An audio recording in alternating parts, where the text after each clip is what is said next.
kami tidak pernah minta pemekaran itu. Entah itu kabupaten, provinsi, dan lain-lain itu. Terus siapa yang mengajukan pemekaran jadi 6 provinsi itu? Itu negara sendiri. Loh, bukan masyarakat Papua. Bukan, sama sekali. Itu kan diajukan di DPR itu. Negara ini belum mengakui orang Papua sebagai manusia. Makanya negara melihat kami orang Papua itu sebagai binatang itu. Mereka berburu kami. Jadi kapan saja mereka bisa bunuh kami itu. Kan yang suka-suka ribut ini, ya, yang menuntut itu Papua pegunungan. Kalau Papua pesisir udah enggak katanya orang. Kami Papua itu bukan pantai dengan gunung. Tapi kami adalah satu Papua itu. Sorong sampai Samurai itu. Iya. Jadi kalau menyebut kami Papua pantai dengan gunung, itu bagi kami adalah adu domba. Adu domba. Yang dilakukan oleh negara ini. Jordan Nyamuk Karunggu. Waduh, selamat datang, Bung. Ya, selamat bertemu. Lama kali kita nggak ketemu ya. Ya, hampir 4 bulan kayaknya. 4 bulan. Ya. Ini teman-teman saya mau bicara lagi dengan Nyamuk. Hampir 4 bulan kita nggak pernah ketemu. Ya. Setiap ada orang yang nanya ke saya, Bung, kok nggak pernah lagi podcast sama Nyamuk? Saya bilang tuh gini, Nyamuk sekarang lagi memperdalam ilmu hak asasi manusia di Australia, saya bilang. Ya. Ternyata saya belajar di Papua itu. Tentang kemanusiaan juga. Jadi nggak perlu keluar negeri untuk tahu hal. Itu. Ya.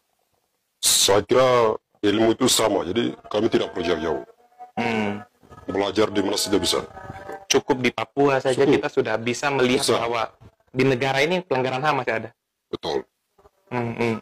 Kemarin kan pemilu di Papua tuh. Ya. Saya banyak sekali lihat ada kecurangan. Terus kemudian pas penyelenggaraan pemilu ada masalah, itu kamu ikut nyaksiin itu di Papua?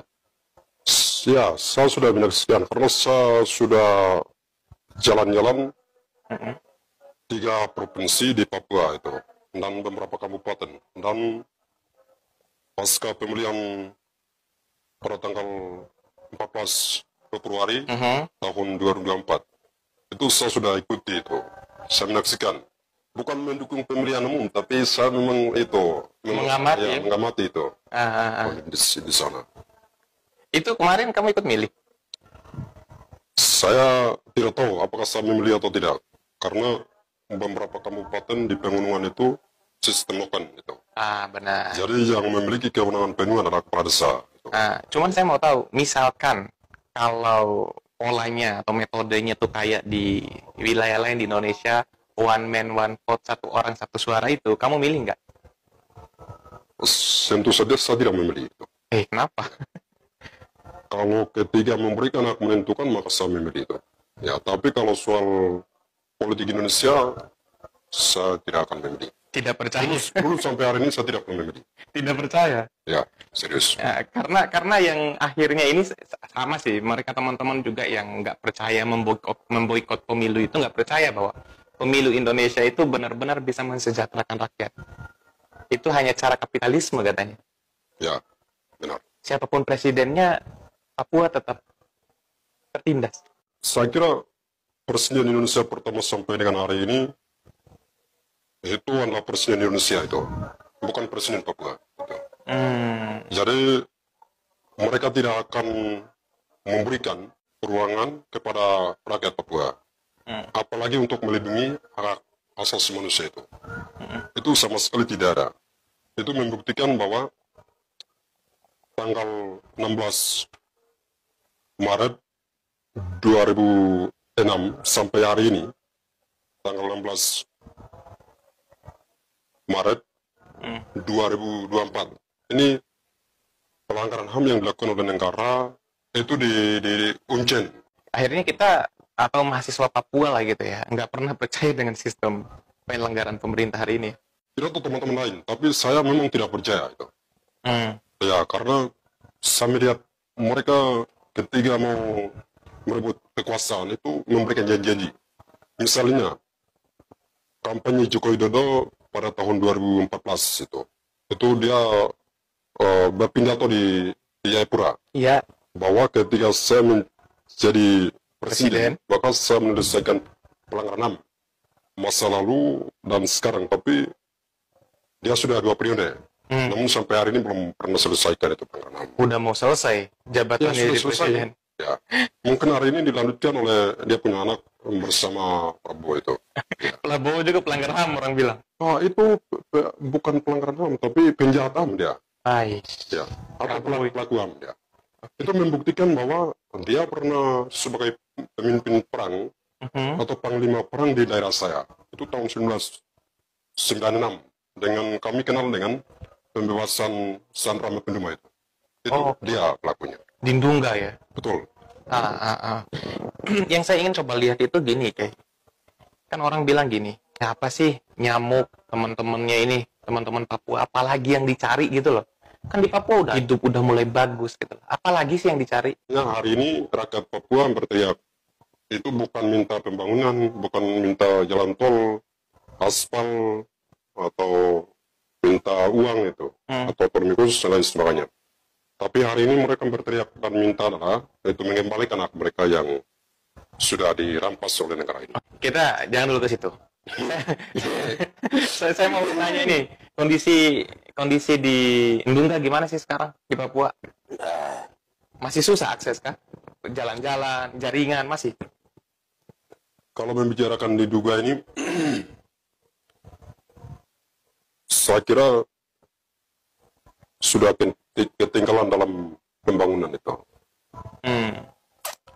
Karena saya sudah berada di sana 1 bulan lebih itu. Tapi pembangunan kok begitu-begitu saja itu. Tidak ada perubahan ya? Tidak ada perubahan. Kemudian jaringan susah sekali itu. Iya, Susah. Jadi apalagi saya lihat setelah pemilihan itu jaringan diputuskan itu. Jadi susah dapat atau susah komunikasi dengan teman-teman lain. Kenapa kira-kira? Dengan alasan mungkin keamanan itu. Oh gitu? Ya.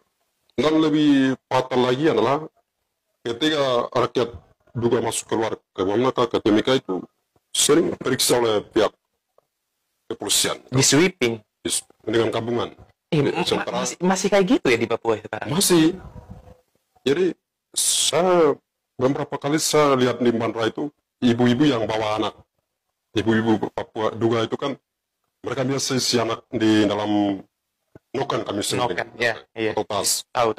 Jadi saya sudah melihat itu mereka periksa sekali anak itu. Periksa. Dengan pakaian lengkap, kemudian senjata laras panjang itu. Yang kita bayangkan itu setiap hari setiap saat masuk. Psikologi anak itu kan kasihan. Itu terganggu. Iya. Kan gini, kayak ini buat teman-teman sih ya. Papua itu kan ada 2. Ada Papua pesisir, ada Papua pegunungan. Kan yang suka-suka ribut ini ya, yang menuntut itu Papua pegunungan. Kalau Papua pesisir udah enggak katanya orang. Tidak. Itu saya kira salah itu. Karena yang membentuk Papua Merdeka itu adalah kawan-kawan dari pantai itu. Oh gitu? Ya. Jadi kami Papua itu bukan pantai dengan gunung. Tapi kami adalah satu Papua itu. Sorong sampai Samurai itu. Iya. Jadi kalau menyebut kami Papua pantai dengan gunung, itu bagi kami adalah adu domba. Adu domba? Yang dilakukan oleh negara ini. Iya. Ya. Soalnya yang muncul di media tuh kayak gitu juga. Ya, itu memang negara punya narasi itu. Setelah dia melakukan adu domba, tapi dia tidak berhasil itu. Jadi sekarang dia mulai memetak-metakan orang Papua dengan membentuk pemekaran itu, provinsi, kabupaten dan sebagainya. Jadi 6 kalau nggak salah. Ya, 6. 6 ya? Itu tujuan negara agar persatuan orang Papua ini dihilangkan itu. Oke. Ya. Kamu justru nggak sepakat ya Papua jadi 6 provinsi? Bukan hanya saya, tapi rakyat Papua menolak itu. Kenapa? Tapi negara memberikan dengan pemaksaan. Kan tujuannya kan gini, ketika provinsi ada, anggarannya ada, pembangunan bisa merata. Saya kira tidak.